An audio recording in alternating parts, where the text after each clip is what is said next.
So at the end of every year, I like to do a little assessment. So this was 2024's books. Every book with an asterisk is a contender for Howard's top 5.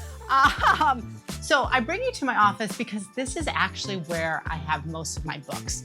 I'm a huge reader. I probably read 100 books a year that have nothing to do with my work. So when I first moved into this office, I really wanted to be strategic. So over here, I have perhaps the most kind of tangential types of books to my work. So this is Black women's history, Black labor history, and Black cultural studies. Just a stone's throw away from my desk are the things that I am engaging with most often. Down at the bottom, I have binders for every class that I've ever taught, as well as textbooks about African American history and African American culture. This is my first book. It's Midwest Unrest. This book came to me as really the product of being a Black person who grew up in the Midwest. This book was also very much influenced in part by my parents. They both told me their stories, and based on who they were as individuals, based on where they grew up, they had 2 very different interpretations of it. And that made me begin to really parse out how everybody is participating or witnessing the urban uprisings at those intersections of their race, their class, their gender, or their regional identities.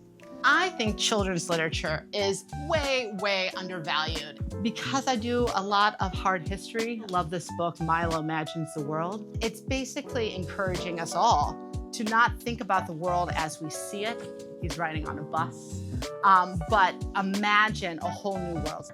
This book, Soil, beautiful, beautiful book. The one that was a gut punch of a line for me was, gardens, history, and hope are the same.